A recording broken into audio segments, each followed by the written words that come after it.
राय बहादुर, मैं अपने जिगर का टुकड़ा, अपने घर की रोशनी तुम्हारे हवाले कर रहा हूं। मेरी उषा को बहू नहीं, अपनी बेटी समझकर इस घर में जगह देना। दीवान साहब, मैं तो कब से इस वक्त का इंतजार कर रहा था। उषा इस घर की लक्ष्मी बनकर आए, इससे बढ़कर और खुशी की बात क्या हो सकती है। हमें तो ये रिश्ता हमेशा से मंजूर था, देर तो सिर्फ तुम्हारी तरफ से थी। क्या करूं राय बहादुर, जिस बच्ची की मां नहीं होती उसके बाप की हालत तुम नहीं जान सकते। खैर, कोई अच्छा सा मुहूर्त निकलवा कर अब सगाई का दिन तय कर लो। सगाई?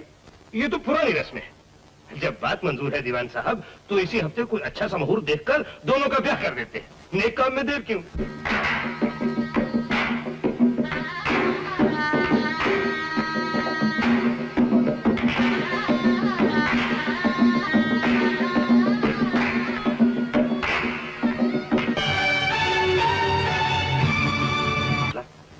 गोपाल से कहते ना कि मैं उससे बहुत नाराज हूं। कल मेरी शादी है और वो अभी तक वापस नहीं आया। और देख, तू 2 बजे शिमला पहुंचेगी, पहुंचते ही उसे फौरन वापस ले आना। और देख बहन, उसे साफ साफ कह देना, अगर वो यहाँ नहीं आएगा तो ये शादी भी नहीं होगी, समझी? रास्ते में ठंडी होगी, ये शॉल ओढ़े रहना। रामदास, ये सब जल्दी कर, लेकिन संभल के।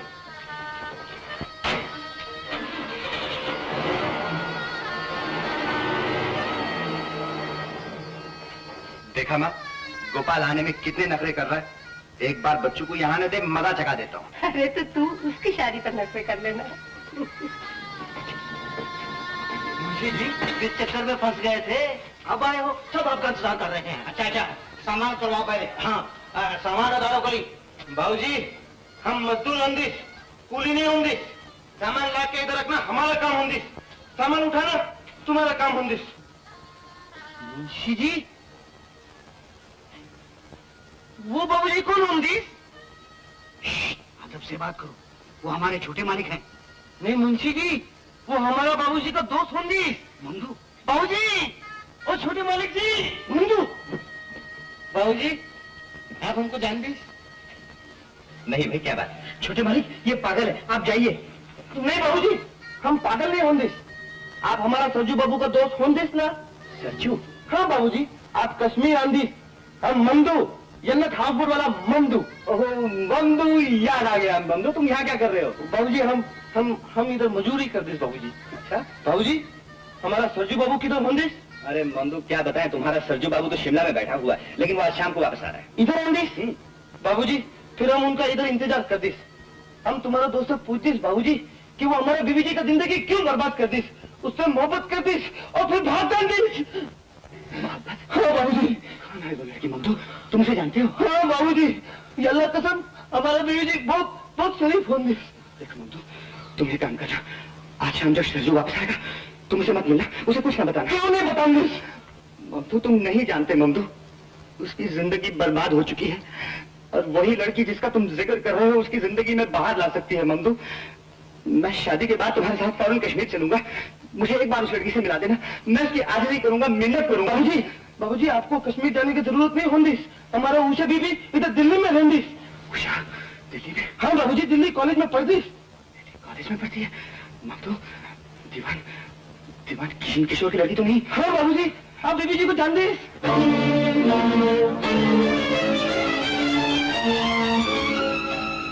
हाँ मंदू,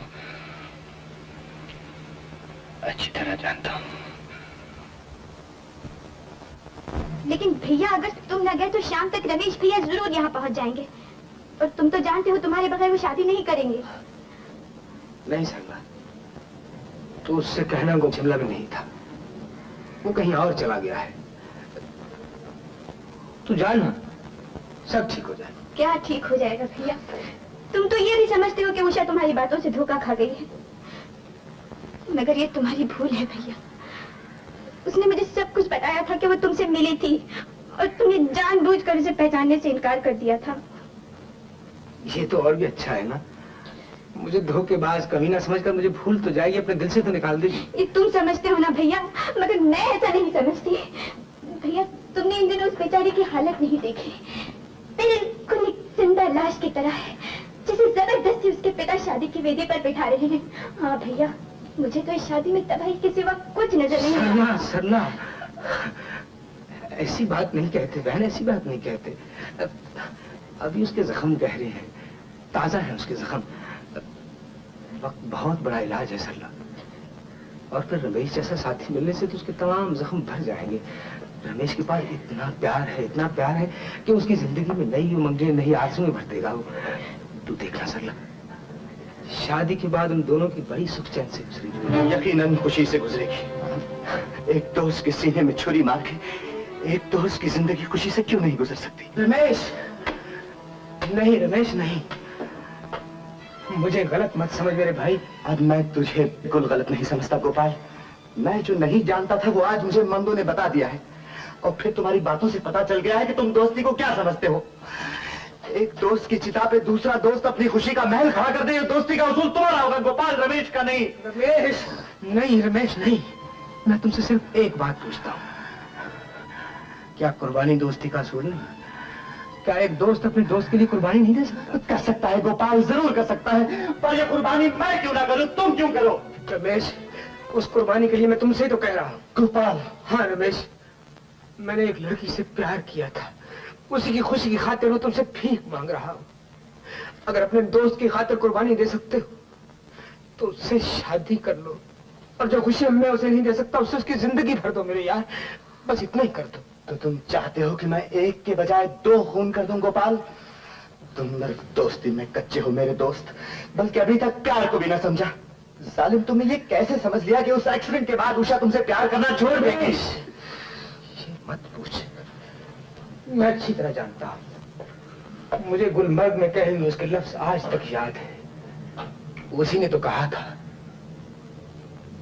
अपाहज की जिंदगी भी कोई जिंदगी होती है, उससे तो मर जाना बेहतर है। नहीं गोपाल नहीं, ये बिल्कुल गलत है गोपाल, बिल्कुल गलत है मेरे दोस्त। वो लड़की आज भी तुझसे प्यार करती है। इस बात पर बहस मत कर। तुम समझते क्यों नहीं, हम दोनों में बहुत फर्क आ गया है। मेरा एक पाँव नहीं है भैया, मैं उसके बराबर नहीं रहा रमेश, मैं उसके बराबर नहीं रहा। रमेश यकीन मान, मैं अपने बीते हुए प्यार के सहारे जिंदा रह सकता हूँ, मगर भगवान के लिए मुझे किसी के रहम पे जिंदा रहने को मत कहो।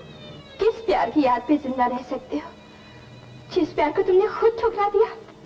तुम्हें मेरी वो एक बात याद आ गई, लेकिन इतना याद नहीं आया कि एक अनजान लड़की ने तुम्हारा नाम नहीं पूछा, पता नहीं पूछा, और जिंदगी रखती तुम्हारे कदमों में। तुम वो भूल गए जो कहा करते थे कि शरीर मर जाते हैं मगर आत्मा और प्यार हमेशा जिंदा रहते हैं। और आज तुम्हारे लिए शरीर ही सब कुछ हो गया, जिसका एक छोटा सा अंग कट जाने से तुम्हें प्यार के टुकड़े होते हुए दिखाई देने लगे। मैं पूछती हूँ, अगर ये हादसा शादी के बाद होता तब भी क्या तुम मुझे इसी तरह छोड़ के चले जाते? उषा, तुम शरीर की खूबसूरती और प्यार को एक समझते हो ना, तो मैं आज तुम्हें साबित कर दूंगी कि शरीर रहे न रहे, प्यार हमेशा जिंदा रहेगा। देख लो। उषा, रमेश, तुम बेफिक्र मत कर, उषा को रोक रमेश, वो कुछ कर ले। जा रमेश, तुम जा।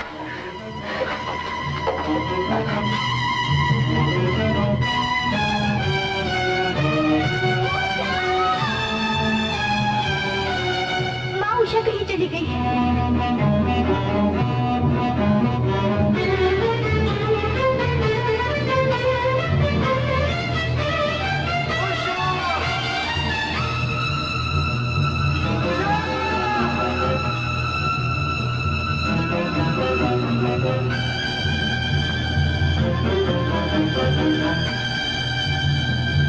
उषा!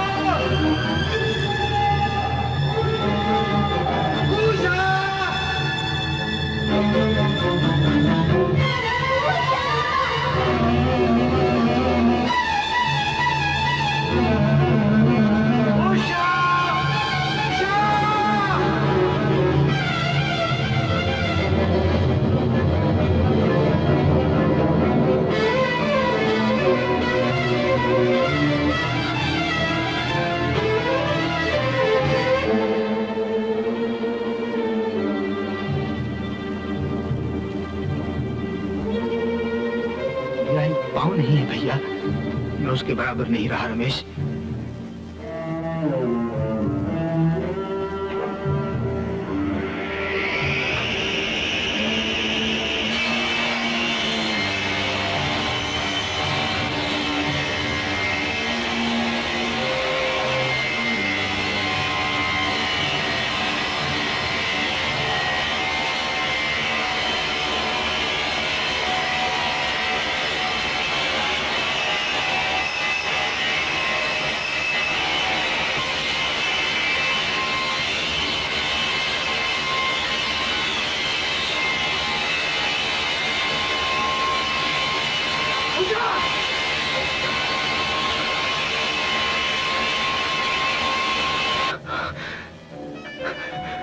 उषा, ये क्या कर रही थी तुम?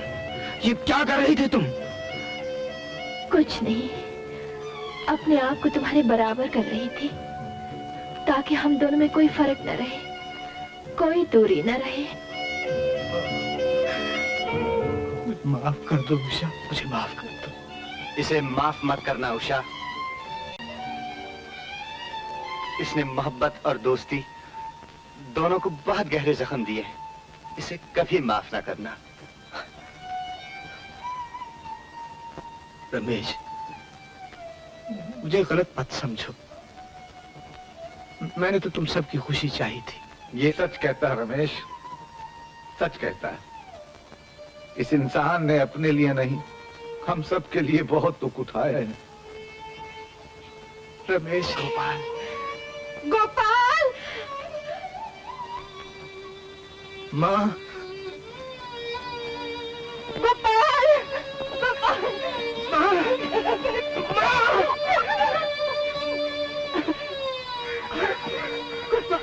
गोपाल, ये तुमने